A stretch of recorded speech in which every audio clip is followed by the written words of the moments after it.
Assalamualaikum warahmatullahi wabarakatuh. Perkenalkan, nama saya Yuliana Rahmawati Sutrisno dari jurusan Ekonomi Pembangunan 4B Universitas Muhammadiyah Malang. Di sini saya akan menjelaskan materi mengenai teori pilihan publik. Teori pilihan publik ini merupakan sebuah pendekatan ekonomi politik baru, di mana dalam teori ini menganggap negara atau pemerintah, politisi, atau birokrat sebagai agen yang memiliki kepentingan sendiri. Teori public choice memusatkan perhatian pada aktor, di mana aktor dipandang sebagai manusia yang mempunyai tujuan atau mempunyai maksud. Artinya, aktor mempunyai tujuan dan tindakan tertuju pada upaya untuk mencapai tujuan tersebut. Aktor pun dipandang mempunyai pilihan atau nilai serta keperluan. Teori pilihan nasional tidak menghiraukan apa yang menjadi pilihan atau apa yang menjadi sumber pilihan aktor. Yang terpenting adalah kenyataan bahwa tindakan dilakukan untuk mencapai tujuan yang sesuai dengan tingkatan pilihan aktor. Artinya, bahwa walaupun orang bertindak dalam dasar pasar politis memiliki sejumlah kepedulian terhadap orang lain, tapi motif utama mereka adalah kepentingan pribadi. Walaupun banyak orang mendasarkan sejumlah tindakan mereka karena kepedulian mereka terhadap orang lain, motif dominan dalam tindakan orang di pasar, baik merupakan pengusaha, pekerja, maupun konsumen, adalah suatu kepedulian terhadap diri mereka sendiri. Ahli ekonomi pilihan publik membuat asumsi yang sama bahwa walaupun orang bertindak dalam pasar politis memiliki sejumlah kepedulian terhadap orang lain,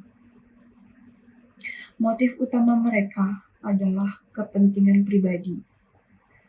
Sebagaimana yang diasumsikan oleh Muller bahwa manusia adalah makhluk yang egois, rasional, dan selalu memaksimalkan manfaat serta bertekad memahami upaya yang menghubungkan cara-cara dan tujuan-tujuan seefektif mungkin. Dalam model pilihan publik, hasil politik ditentukan oleh permintaan dan penawaran. Persis sama seperti halnya proses terbentuknya harga dalam pasar persaingan sempurna.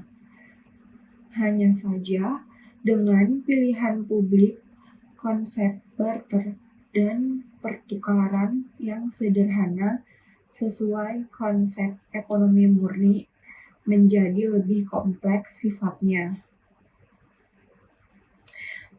Pertukaran dalam pengertian yang lebih kompleks ini diartikan sebagai suatu proses persetujuan kontrak yang lebih jelas makna dan cakupannya dari pertukaran yang dilakukan oleh dua orang yang melakukan transaksi, sebab tekanan akhir dari persetujuan kontrak adalah proses persetujuan sukarela di antara banyak orang dalam masyarakat. Hal ini, pilihan publik tidak menolak kemungkinan adanya kepentingan kemungkinan adanya kepentingan kolektif dan tindakan kolektif. Tetapi, kalaupun ada, maka semua itu hanya merupakan hasil dari segenap kepentingan individu yang ada dalam kelompok. Transformasi konsep pertukaran ekonomi yang sederhana dalam keputusan ekonomi menjadi perjanjian atau konsensus sukarela yang lebih kompleks dalam keputusan-keputusan politik. Sangat menarik sebagai pilihan paradigma baru dalam ilmu politik yang secara tradisional berbasis pada analisis tentang kekuasaan. Kelebihan pendekatan pilihan publik yang langsung dirasakan ialah bahwa proses politik tentang permainan kekuasaan menjadi lebih